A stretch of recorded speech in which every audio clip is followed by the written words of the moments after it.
to introduce to you our brother Zeynoul Abidin from South Africa.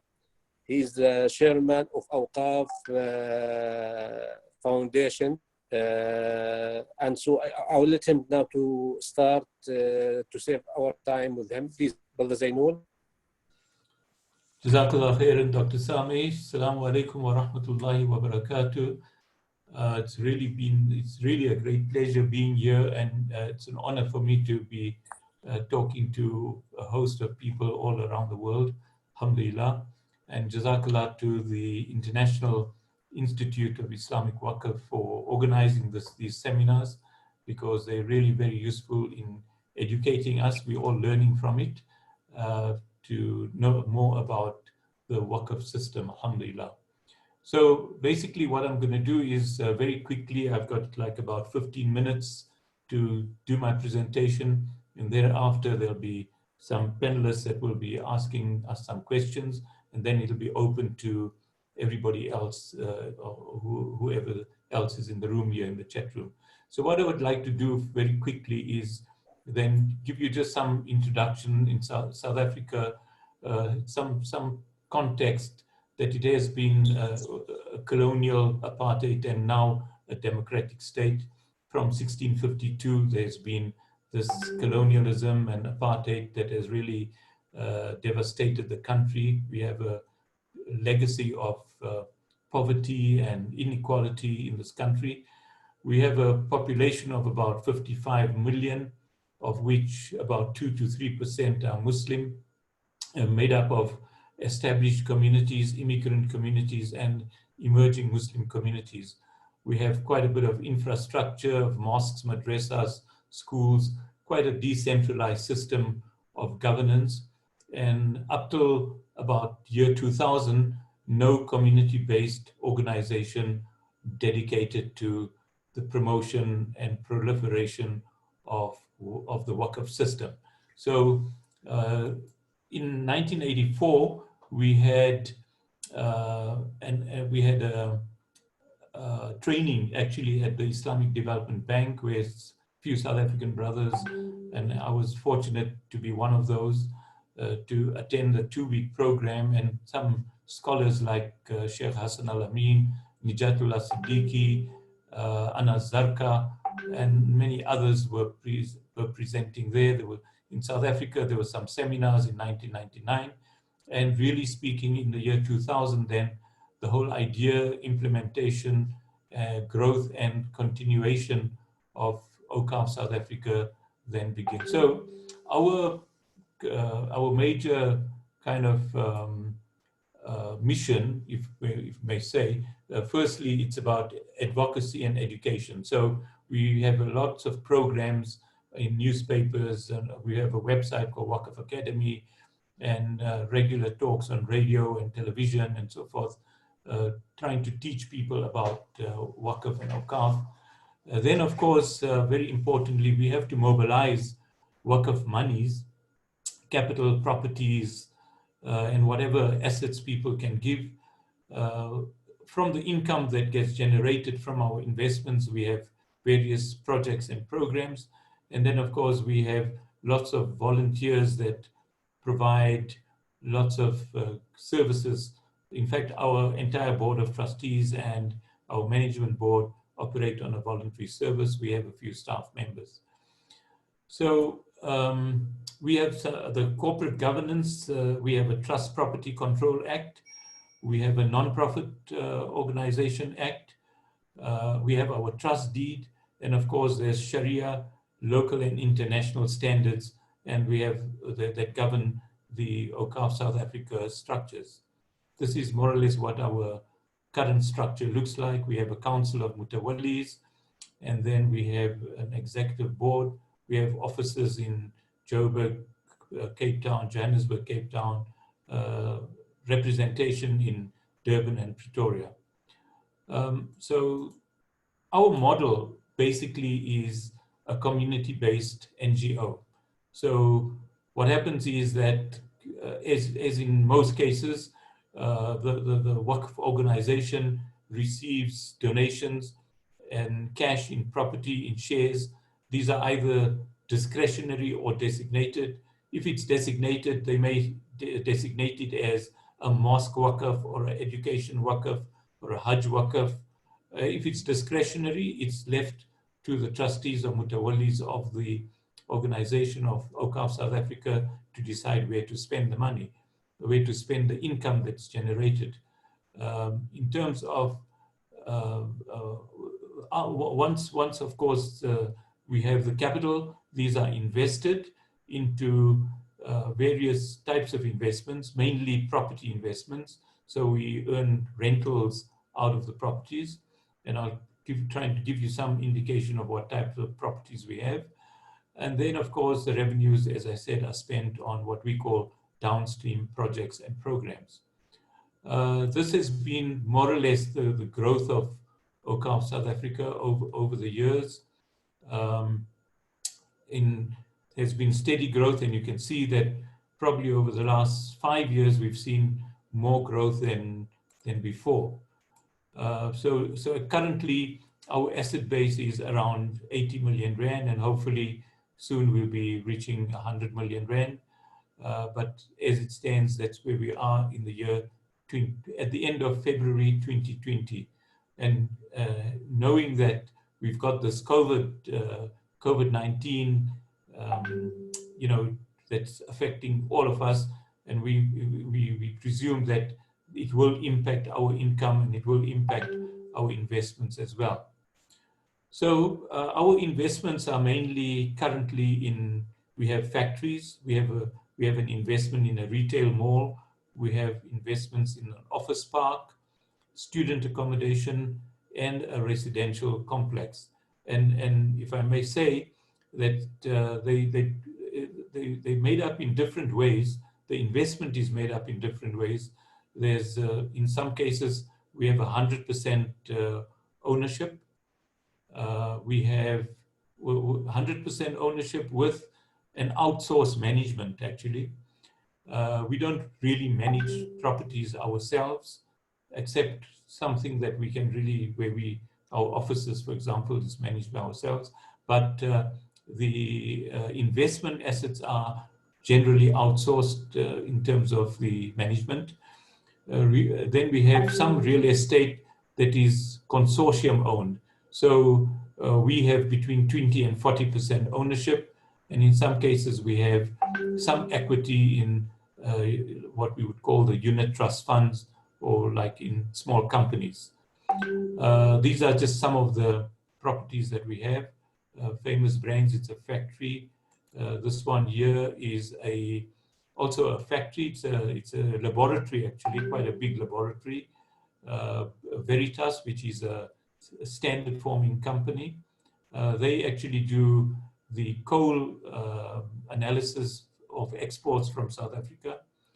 Then this is just a shopping center. It's a very brand new building that was constructed, owned by a consortium. We own about 20% of it as well. This is a recent acquisition, about 2 years ago. It's a shopping mall. We also own about 20% there. We own 100% of this, an office park. We own 100% there. This is our office building in Johannesburg. We've just been given this as a donation, and partially half of it is an investment, half of it is a donation that a donor has given to us. This is a block of apartments based in KwaZulu-Natal. This is a building that was donated to us by a generous donor who owns this warehouse. It's a building warehouse. They sell building materials, and he actually rents the property from Awqaf South Africa. This is a building that is operated as an elders facility. That's not really income generating, but it's a project that we are involved with. I think that's, if one may talk about the different categories that we spend our income on, various community development projects, arts, culture, heritage, social investments into children's programs, the Hajj sponsorships. Then we have like your healthcare and environment, planting trees. We have the cataract operation, the Darushifa Elders Home. In fact, all our health projects run under Darushifa. Then, of course, you have your Waqf development, where we've had Waqf cadre training programs in collaboration with Islamic Development Bank and also Kuwait Awqaf Public Foundation. And of course, we have been also presenting at different venues and conferences and radio. We have the Waqf Academy, as I mentioned. There's a website called Waqf Academy, and hopefully, people can actually register on there. Education and leadership development, I think that's quite an important area. Maths and science tutoring, youth leadership programs. We have a leaders and legacies program, Imam development program, and then of course all our investment in infrastructure projects. So these are just some pictures of some of the projects that we've been involved with. Educator training. This is a youth development program. PC labs that we've been doing. These are also a tuition program. This is a masjid renovation project. So some of the very old mosques or mosques, small mosques in townships that have been perhaps need repairs and maintenance that we've been involved with. And of course, water. This has been some water that we currently we're busy with quite a few water projects. In many parts of South Africa, and as you will know that we have a huge poverty and rich gap in South Africa. Many areas don't have water. So, we've, between us and many other partners, there's over 500 boreholes that have been done already in different areas of South Africa. There's just a picture of your elders care facility where we do caregiver training, home-based care, daycare, assisted living, and frail care. This is, we've come a long way from where we started, and each time we add new projects. And right now, with the COVID-19, there's a whole hamper program, a COVID-19 task team that has been set up to monitor what Muslims are doing, the contribution that we're making. We also have been instrumental in setting up a think tank, the Oval Socio-Economic Research Institute, and ASRI, which we call as a short name, is involved with domestic public policy, applied research, prototyping, advocacy in various areas of job creation, mainly involved in, I would say, public policy and advising in different ways, advocating certain policies to government. This is a tournament that we've been having for young children in Cape Town, and this is a very, very big event in Cape Town on an annual basis. Some publications that we've been doing, and this, I think Dr. Sami Salahat and Dr. Hisham Dafterdar know about this. They've all contributed to the forwards of this book. And yeah, I think maybe I should be stopping there. My 15 minutes are up. But I think I will stop there and then let Dr. Hisham Dafterdar and other panelists who may wish to ask any questions can do so, and then it'll be open up to all the other participants. Barakallahu feek, jazakallahu khairan. Assalamu alaikum wa rahmatullahi wa barakatuh. Okay, so brother, okay, Dr. Sami. Yes, brother, with you. Thank you, Brother Zainul, for your presentation. Extremely useful. And also, I think you discussed about your foundation when you start the growing up your foundation, and you discuss about the investment project. Alhamdulillah, the last time I visited you in South Africa, I think 2008 or 7. Now everything changed, alhamdulillah. Yes. Especially I hear about the investment project in Awqaf in South Africa, especially with the school and education. I will let you know, I will let Dr. Hisham Dafterdar. Dr. Hisham?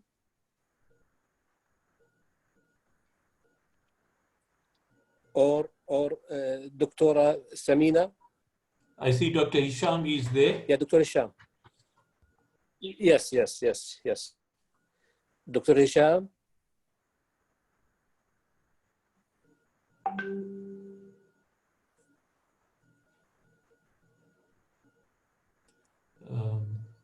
Dr. Hisham Distildar, I think. Can he hear us? Muaz. He's muted. Yeah, he's already online. Yes. I think if you can unmute Dr. Hisham. And Dr. Samina and Dr. Also brother Pakistan, brother. I cannot. Also hello? Dr. Mustafa. Okay, so Dr. Hisham is on now. We can hear you. Can you hear me? Yes, Dr. Hisham. Yes. You can hear me? Okay. Well, actually, I don't have so much of a question, but I have a comment to say that Awqaf South Africa really is an incredibly dynamic organization that continues to evolve to meet the needs of Muslim communities by what you've seen, not only in South Africa, but in the other countries of Southern Africa. And Awqaf South Africa has always been a source of inspiration for those who seek responsible lifestyle for now and for generations to come. Now, Awqaf South Africa's efforts did not go unnoticed. Awqaf South Africa was recognized when in 2013 it became a finalist in Sheikh Mohammed bin Rashid Islamic Economy Award, and then a winner of that award in 2014. And also, the legal structure, Awqaf South Africa's legal structure and business model were applied by Awqaf New Zealand, Awqaf Australia, Awqaf Canada, perhaps also Awqaf Kenya, and some other Awqaf foundations in other countries in Africa. I've been really constantly inspired in my travels by the work of Awqaf South Africa and what we've seen, all these achievements that Brother Zeynoul has just put on the, on the screen. It all tells us that this is a highly developed organization, and its members are regarded around the world in high respect. Awqaf South Africa made important progress during the term of Brother Zeynoul. I wish him all the luck and more and more giving and progress, inshallah. And Awqaf South Africa will continue to reap the rewards of these efforts well into the future. Thanks. I can only say thank you, Brother Zeynoul, for what you've done, and I wish you all the best in the future. Okay, Jazakallah, Dr. Hisham. You've always been an inspiration to us as well, and we just to let the other brothers and sisters who are on this chat know that Dr. Hisham, we first met, I think it was somewhere around in maybe 2006, 2007 at IDB, when we were still, Dr. Hisham was at IDB, and we were discussing the whole idea of accessing IDB funds and so forth for investments, for Awqaf investments, and that was our first contact. But subsequently, Dr. Hisham has become part of Awqaf South Africa, and really speaking, it's not Zeynoul, it is teamwork. Our chairman, Brother Harun Kalla, our other brothers Shiraz, our brothers Faisal, Mikhail Collier, Siddiq Isaacs, and many, many, many others that I can't even mention. The late Dr. Shaukat Token, who has been an inspiration to us as well. So Alhamdulillah, we've had a wonderful journey with wonderful people who are very, very passionate about the whole Waqf system. You know, I've just been in a fortunate position that I was maybe instrumental in the development of the organization. But really speaking, without all the help and support of people, even Dr. Sami, I think, in connection with some of the international conferences that he has been arranging and been involved with, I think all this adds up to the success so far that we've had, and we hope, inshallah, that we will have further successes as well. We are really, you know, you can see on our on the graph that I showed that there has been a clear growth path every year ever since we started. I remember when we came to see you in Jeddah, our balance sheet was really looking very, very small. And alhamdulillah, since then it has just grown by leaps and bounds. So Jazakallah khairan, Dr. Hisham. Thank you very much for your kind words. Currently, also, I must say that there's these brothers from Uganda who have also initiated a organization called Awqaf Uganda. We visited Tanzania maybe about 2 years ago, and our brothers in Tanzania have already, I think, launched their organization, Awqaf Tanzania. The other one that is in the making is Mauritius. So hopefully we'll soon have, you know, we hope, inshallah, in all the Muslim minority countries that these little pockets of Waqf institutions will develop.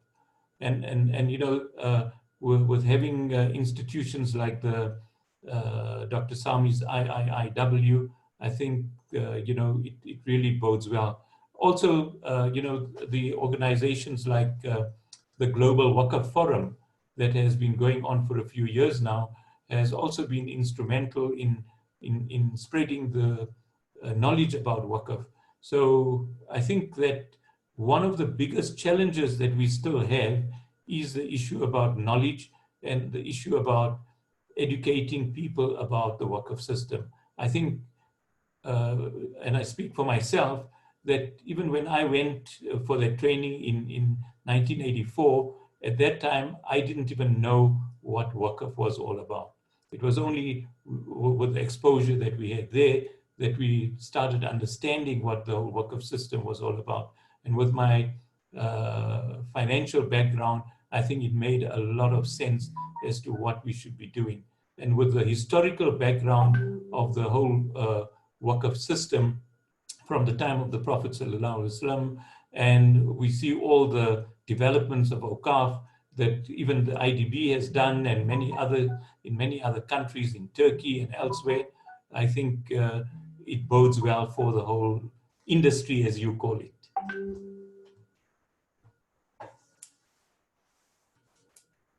Are there any other comments? Dr. Sami, we can't hear you. Yes. I said our aim not to discover Awqaf in South Africa only. We need to discover by you to help us to discover the reality of Awqaf in Africa, whole Africa. Inshallah. Especially in the West and in the middle. Yes, inshallah. But I have two questions from Brother Mustafa and Brother Kershiu, Muad. Two questions. Dr. Mustafa?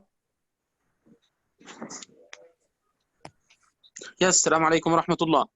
Wa alaikum salam wa rahmatullahi wa barakatuh. How are you, brother? Alhamdulillah. I'm really interested with your presentation. Thank you very much. And also we are following you about your posts by WhatsApp, and we hope, inshallah, Allah give you the best for your efforts and your team, inshallah.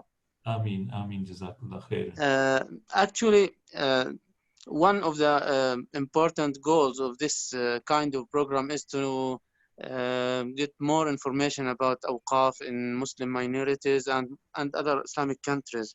So I want to ask about the legal issues in South Africa.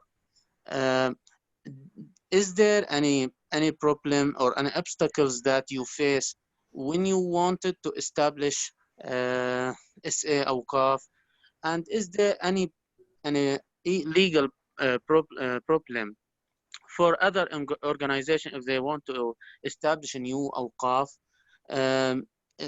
Is the government controlling the Waqf in South Africa? Is there a rule or a special law for Awqaf, for Muslim Awqaf? We want to know about this issue, and about also the legal issues, the family Waqf.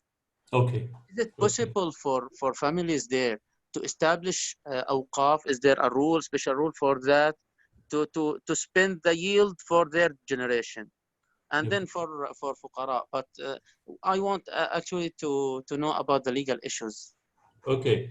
Thank you. I think that's a very good question, because South Africa has got a very open legal system when it comes to charitable trusts. So we don't have a Waqf law as such.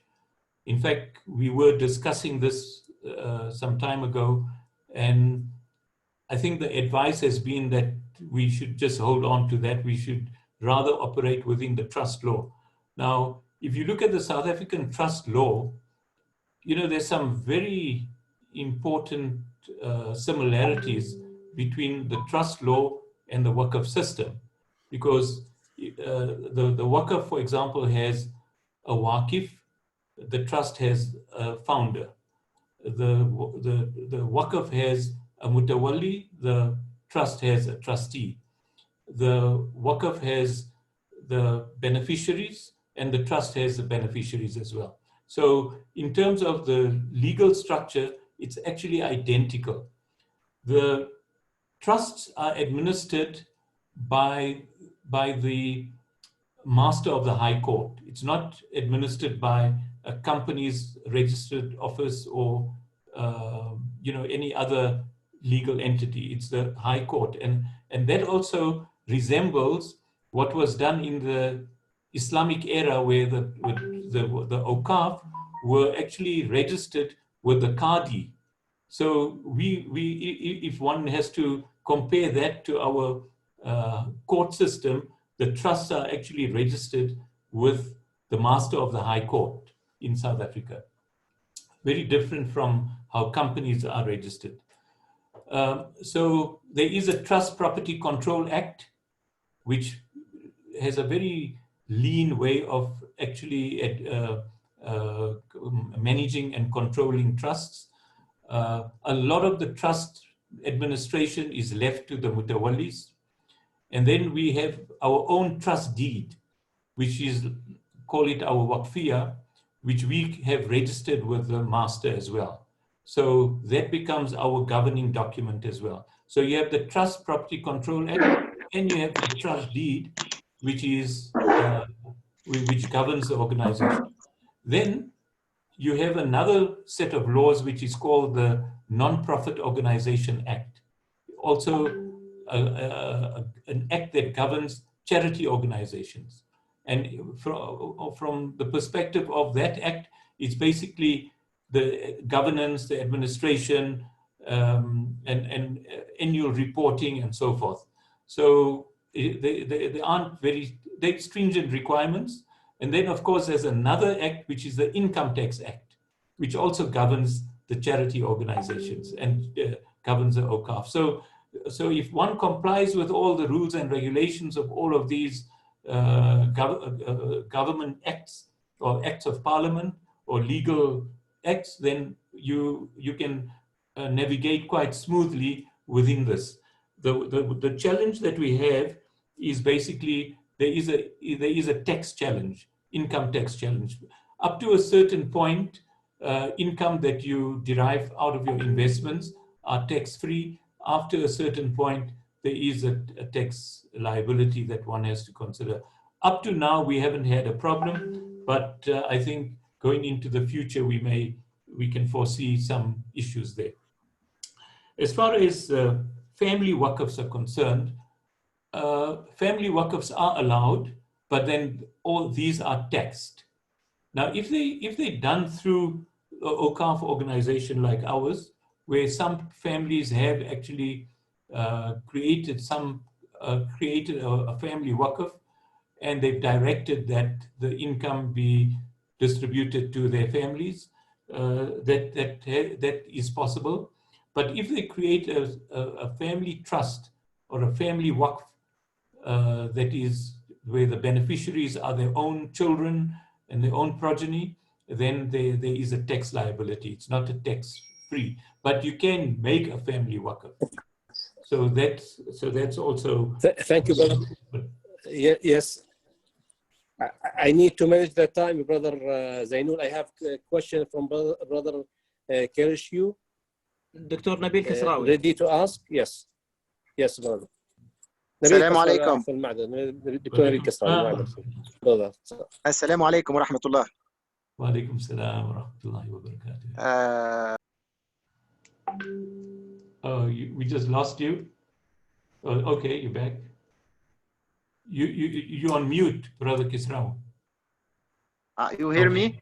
Yes, now we can. Okay, thank you very much, Doctor, for your presentation and for your impact, especially social impact of Awqaf of South Africa. I have a question about the operation of Awqaf of South Africa. Can you operate out of South Africa to have another kind of impact? Actually, I speak about the impact of COVID-19, especially on Islamic microfinance institution. In Tunisia, basically, this crisis has many problems for Islamic microfinance institution. So we need some support, and I think that there is a synergy between Awqaf and the Islamic microfinance institution.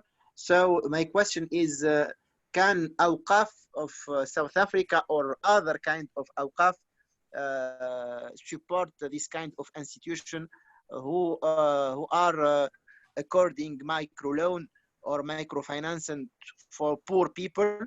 So these poor people are affected with the crisis, and the institution also are affected with the crisis. So today, can we change for another kind of collaboration, for another kind of support, for another kind of impact of Awqaf on this typically crisis?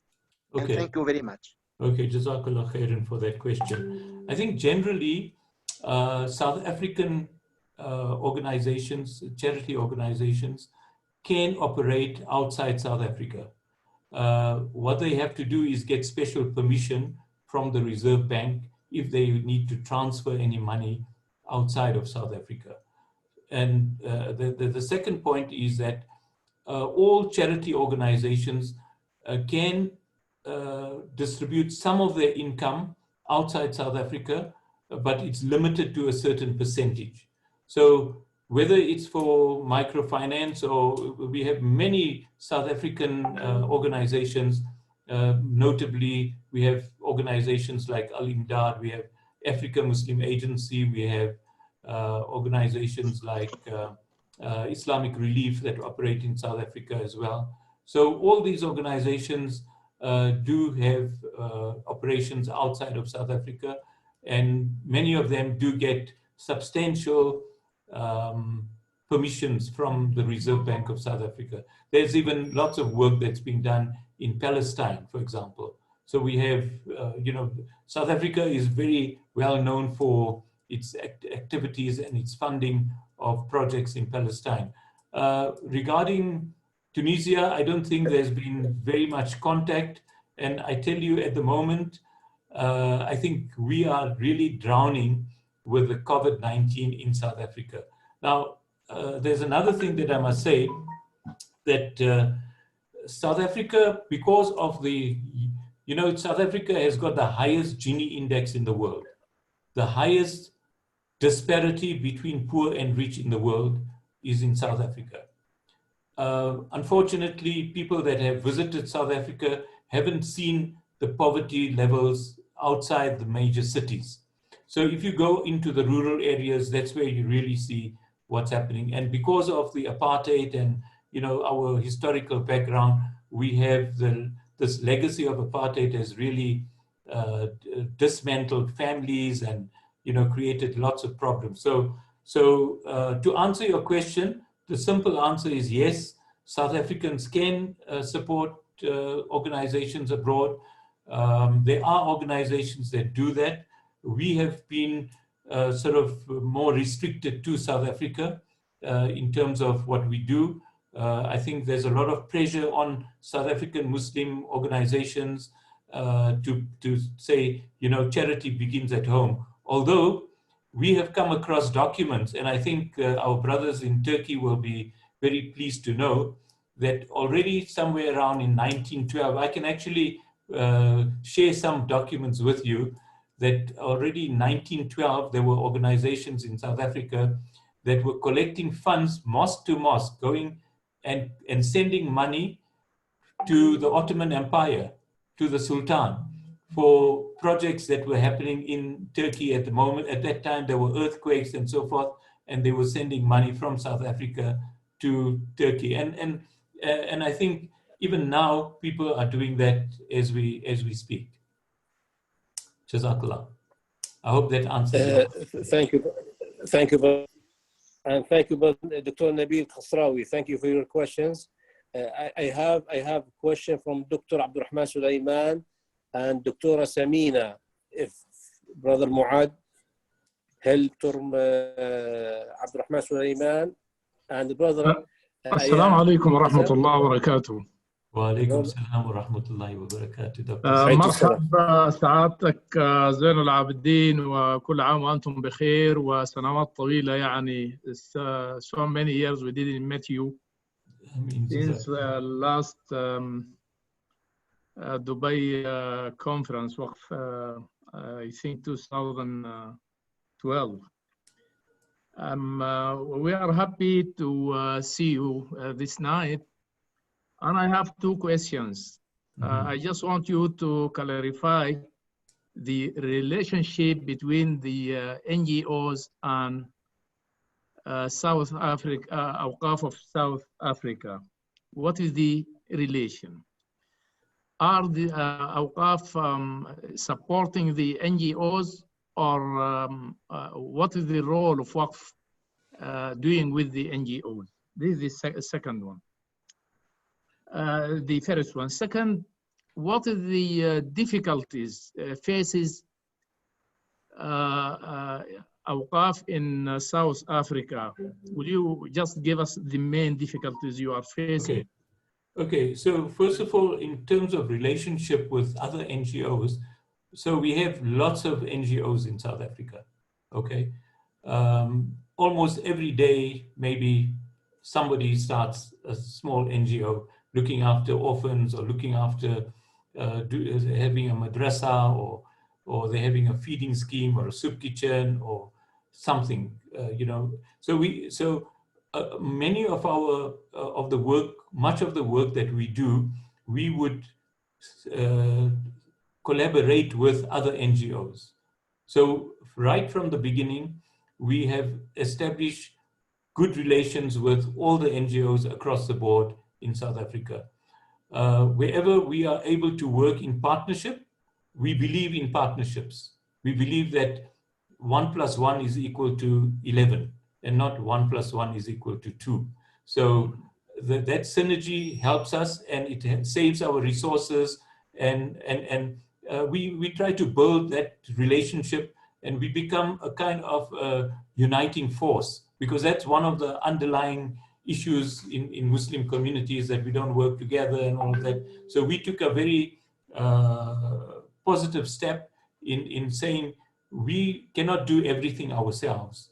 There are others that are there in the field. We will collaborate with you. For example, there are organizations that are really very good at boreholes and water drilling and all of that. So we work with them. So we don't have to do it ourselves. And in that way, we've collaborated with many organizations and NGOs. The difficulties I think we have is mainly in terms of knowledge. I think we still have a problem that not in educational institutions, not in our madaris, not in our masajid, is the issue of waqf emphasized as a very strong, fundamental social pillar of Islam. And that not only as a social pillar or financial pillar, but as a promoter of Islamic civilization and really as a guardian of Islamic civilization. Because over the years, we know that the waqf system has played a major role in producing scientists and medicines and all sorts of things. So our libraries, our mosques, our institutions, hospitals, all of that came into this kind of economic system that actually provided a lot and helped poor people, in terms of growth and development and all of that as well. So I would say that our biggest difficulty is reaching out and getting people to understand. And our mosques could play a major role in it, which they're not doing. In terms of lectures and so forth, yes, we can do whatever we can do, but it's also very limited. There needs to be, that's why we have like the Waqf Academy.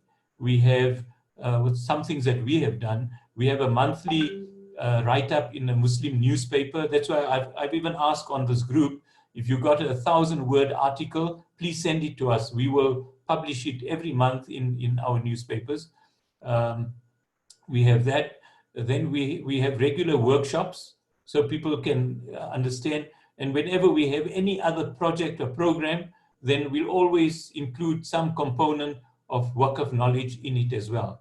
Then we have this Waqf Academy, so which is an online training program which anybody anywhere in the world can register. You do your online course, you get your certificate. At least we know that you've been able to study that. So I think knowledge and education about the Waqf system is really the key to getting more and more people to understand what it's all about.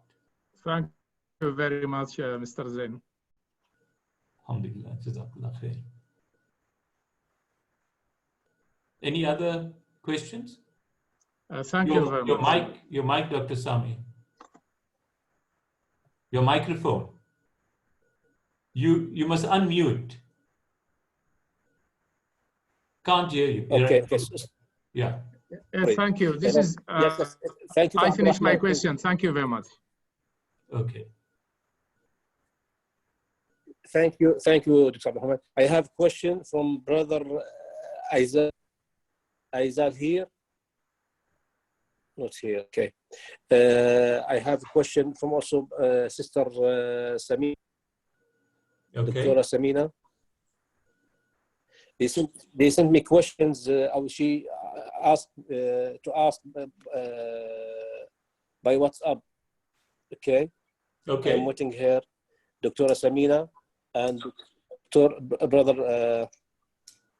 Let him to Allah. Okay. معاذ في شخص اسمه عايزي محمد. أياز محمود. موجود. تتيح له السؤال. أياز محمود. You must unmute your mic, please. Okay. Yes. Alaikum. Assalamu alaikum. Wa alaikum salam. Wa alaikum salam. Are you hearing me, brother? Go ahead, brother. Yes. I'm Mahmood Lashari from Pakistan. I'm the regional head of Waqf department, Pakistan. Are you hearing me? You have to speak up a little bit louder, please. Yes. Okay. Encouraging for us that Waqf South Africa is doing well, and it is exemplary for all of us, I think, and you are doing well. And in my country, unfortunately, the Waqf is nationalized. Most of the Waqf is nationalized, and it is not centralized system. In every province there is Waqf department, and Waqf department is not isolated. It is attached with the religious security, and the people who are running that Waqf are not educated in a finance matters. They are not a financial expert, and they are not assets experts. So it is unfortunate that in my province, I'm in Punjab province, I'm a regional head, and in my region, the Muslim population is 14 million. So yes, just want to tell you about my region and my work. Then we'll ask you the question. And in Punjab province, one province, there is 74,964 acre agriculture land, of which 45,000 is uncultivated. So it is unfortunate, but that we are, there is a lot of potential, but we are not yielding that potential. So it is, my question is there any training manual? Is there, as you told us that there is open academy and online academy, is there an academy that can help us to train our people? And is there any other, my second question is there any other organization other than your work organization in South Africa? And what is the role of government? And is it government patronizing your work, or they are just you are open, or you are there is freedom for you to choose everything for you? So first question is training manual or training for people who are not living in South Africa, and is there any case study any case study that can help us to improve our work in our country? Thank you, brother. Okay, Jazakallah. You've asked me, the one question is maybe easy and difficult. So in terms of training, I think that yes, part of the reason that we established this Waqf Academy is precisely that the knowledge of Awqaf needs to go internationally. It's not only, I don't think it's only a South African problem. Wherever we've traveled, I think more and more people, you know, I mean, there's historical reasons why this whole Waqf system has gone kind of underground or has been hidden under the carpet. And there's lots of reasons for that. But I think that in countries such as Pakistan and Muslim majority countries, one would have expected that there would be much more knowledge about the Waqf system. We know that even in South Africa, because we have a reasonable sized Muslim Indian population that came in the 1860s to South Africa. And some of those families have established Waqfs. Very, very few of them, but they established Waqf because they probably understood what it was. But I think that over time, due to colonization and nationalization and all of that, it became government and government property, actually, rather than civil society. And that is one of our challenges, if Dr. Suleiman mentioned what our challenges. So we've got to protect the Waqf system as a civil society institution rather than a government institution, because we should allow people the freedom to continue making Waqfs. And one of the challenges, for example, we heard in Malaysia is that because the Sultan becomes the Mutawalli, people become reluctant to actually make their Waqf. So they find other ways of doing it. So I think in terms of training and knowledge, you've got the International Institute of Islamic Waqf, Dr. Sami Salahat, you've got this Waqf Academy. There are many universities now that are offering Waqf study programs. And I hope that like the INSAFE in Malaysia, they've got lots of students that are PhD graduates, the IIUM in Malaysia, and perhaps even you should be looking at the university in Islamabad that can actually have courses on Waqf. Even if they are short courses, I think it'll be very useful to arrange that. And I'm sure you can do that through your International Islamic University in Islamabad. The second question about, and I think I answered that in a way, about government intervention. In South Africa, we have quite a liberal way of actually anybody can start an NGO or a charity organization. We, as Waqf, in fact, our trust deed mentions the words Waqf, it mentions the word Mutawalli, it's got all the Arabic words and that are given in translation so they understand it. And we have had no problem from the master of the High Court to the tax authorities or anybody else with regard to that terminology. So we don't have a Waqf Act, but we have, and I think probably in your case as well, with India having been ruled by Britain, that you have British trust law that govern some of the trusts as well in Pakistan.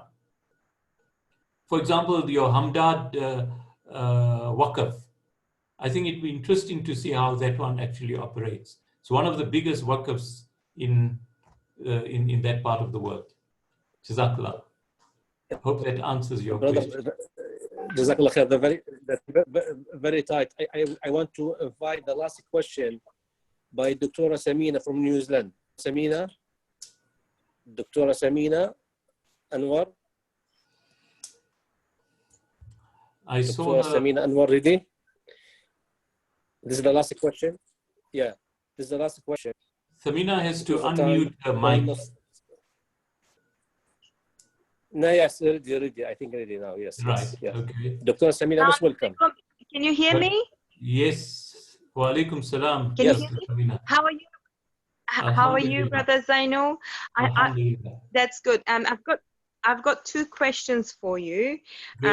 One is in terms of the training material. I mean, if you recall, I did help out with with creating the first version of the training material. So I guess it has evolved since then. So my first question is, what kind of support does Awqaf South Africa provide in terms of Awqaf training to Muslim minority countries, especially in terms of governance? Because governance is actually one of the areas that I have always been very concerned about, even in New Zealand, you know, the governance and the ethics. So is there any kind of support that Awqaf South Africa provides in terms of Awqaf training? Okay. So that's my first question. Yeah, okay.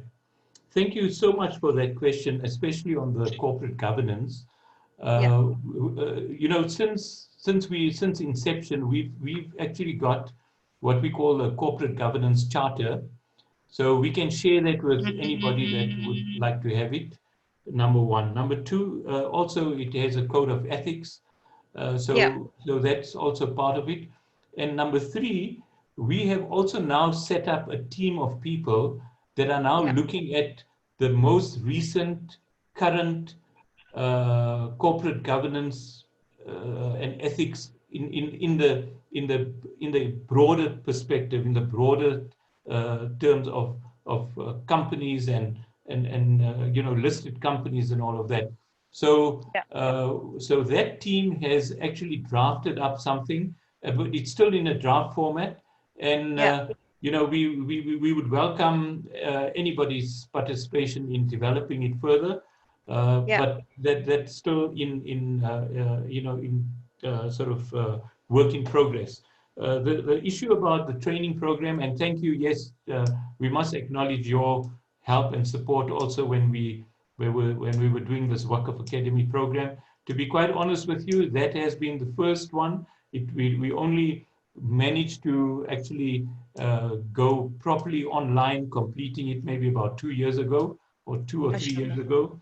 And you know, we've been working on it for quite a long while. But that's where we are at the moment. What we are doing with that site currently, we've appointed a sister to update our resources there. I think that every day there are thousands and thousands of documents that are being published all over the world on Awqaf and Waqf, particularly from Malaysia. I don't know why it's coming out particularly from there, but there's a lot of literature coming out from Malaysia. So hopefully what we're doing is we have an online library on the Waqf Academy website. That's waqfacademy.org. And anybody that has got, particularly at the moment, literature in English, there's another website. One of the brothers who's also on the English Waqf Dialogue group that we introduced, Dr. Haji, and he's got a Waqf Academy as well, based in Saudi Arabia. And I think there's lots of resources, training resources available on that website as well. So, you know, I think, frankly speaking, when we started in 2000, we could hardly find any literature in English on Waqf. So yeah, but I have to add something else, Brother Zainul. Yeah. It's not just training. There needs to be a body or an organization overseeing the governance of each of the Waqf, you know, registered, you know, because, you know, like in New Zealand, we have actually had problems. Like, for example, with Awqaf New Zealand. Yes. You know, there was just one guy who was running the show, okay? And nothing was being followed. I mean, there was a lot of corruption. In fact, now we don't know what happened with that organization. So these kind of things should stop, you know? Can I suggest something there? You see, I think that at the international level, first of all, at the international level, there's been several attempts. Like we had the Dubai Awqaf International Organization, nothing happened there. Then we had the World Islamic Economic Forum that also tried to establish something. Then we've got a very good initiative going on right at the moment in Indonesia. They've created the Waqf standards, and also now they're dealing with the risk management. And Dr. Hisham Dafterdar is also part of that. I'm part of that, and various other people are part of that project. So, and these have been launched. Particularly the Indonesian Bank Indonesia, which is the Federal Reserve Bank of Indonesia, they are particularly keen on developing this.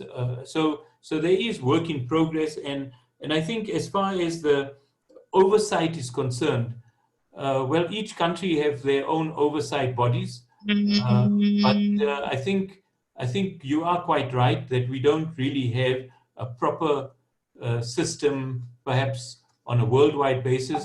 And maybe the IOFI, we also have IOFI that's there that produce standards, but you know, we don't have an actual, like a financial services board or Sharia services board that oversees the international Awqaf.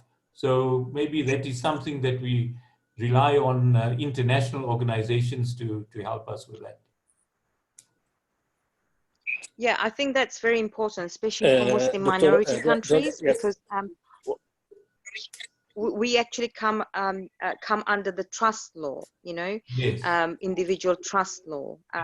So, and the trust law cannot cater for the Awqaf law. I mean, it is basically the deed, you know, the mandate. So the mandate it depends on the individual trustees, and if the trustees are unethical or they have their own hidden agenda, individual agenda, then you know the whole Awqaf system basically doesn't work. So this is why I would actually recommend that there needs to be an international organization or some kind of body that oversees even Awqaf created in Muslim minority countries, you know, and they should be very strict, really look at the governance, how the whole Awqaf deed that has been written, and to ensure that everything that has been that the deed whatever the deed specify, the mutawalis or the trustees comply with those kind of rules. I think that is extremely important for Muslim minority countries. Dr. Samina, I would like to thank you for your participation. And I agree with you that we need to concern about governance, especially in Awqaf Foundation, and especially in coming days after this crisis. The time over, I would like to thank Brother Zeinul Abidin from South Africa for his presentation. Extremely very nice to hear about this experience. I know the Brother Zeinul, I think since 15 years ago, and mashallah, he did a good job in Awqaf in South Africa, and work and make a good relation with the Awqaf sector outside South Africa. Inshallah, tomorrow we are to continue to start with a new experience, I think in Bosnia, as our committee informed me. Inshallah, I would like to thank Brother again and all participants in this session. Thank you, all of you, and we say Subhanakallah wa bihamdik, nastaghfiruka wa natubu ilayk. Thank you, brother all. Assalamu alaikum wa rahmatullahi ta'ala wa barakatuh. Thank you very much. Jazakallah khair. Thank you, all of you. Okay. Okay. Jazakallah khairan. Barakallahu feek.